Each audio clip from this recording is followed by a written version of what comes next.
Hello, my name is Betsy and I am a MSc Management with Project Management student at BPP University. This is a brief video on my final project. So the research title was an investigation into staff compliance and perspectives of a surgical operational checklist, a veterinary case study. So some background into the research. Checklists were first implemented about 80 years ago in the aviation industry to great success in improving safety for people and also to improve operational efficiency.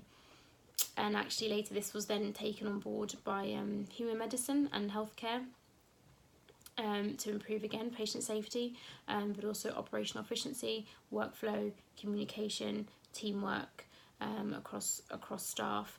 And actually there's some evidence that there's some financial benefit as well to improving operational efficiency through surgical checklists, or not just surgical but any type of checklist as well, within the hospitals.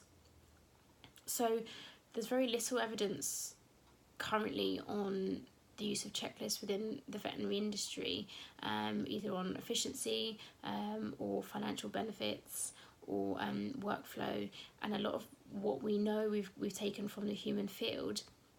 So I wanted to really look into a veterinary case study and look into staff perceptions and also look at compliance rates at post implementation of a checklist.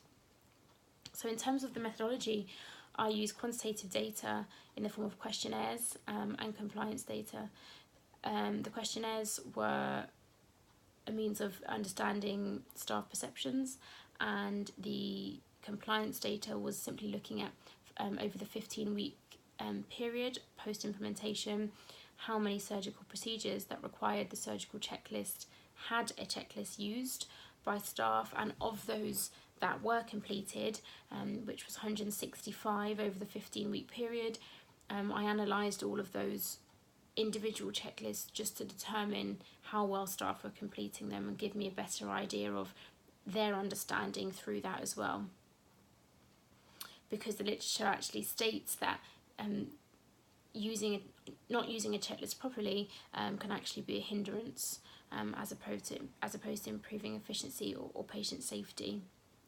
I use descriptive statistics to report the results, and generally findings, the compliance over the 15-week period was very up and down, but generally there was an increase from week 1, 54.5% compliance rate, and in week 15 was 95%, which was great. At the end of week 13 there was a training session within the study with all the staff members involved on just using the checklist. So that is probably one of the reasons for the increased compliance rate.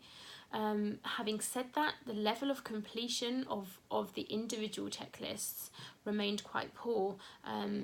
On average, never above 70% of a checklist was actually filled out. So although staff were by week 15, the compliance had improved, staff were actually picking up a checklist to use it.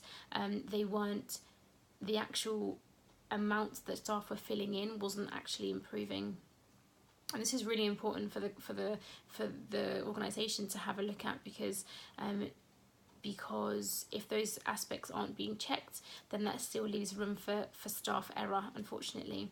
So in general, just to conclude some of the ideas from the staff felt that time was a barrier for them.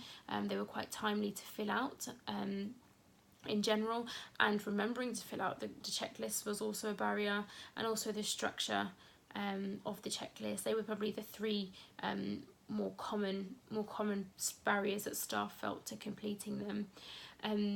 In general, 47% of staff felt they were adequately trained, and the remaining 53% felt they were not adequately trained to use the checklist. So this comes down to implementation from the management team, and I think it highlights again that implementation is a very important aspect to checklist use, and that needs to be enforced by the management team. It needs to be an ongoing issue. It needs to be addressed continually. There needs to be constant training involved, and I think the study has really added to the little literature that there is in the veterinary field. And I think more research needs to be done to look at, do these checklists improve operational efficiency, and that done through potentially more measurable objectives, but also to look at the relationship maybe between compliance and patient outcomes, or staff complaints, and things like that. So I think there's a lot more to look into, and this is just the start. Thank you.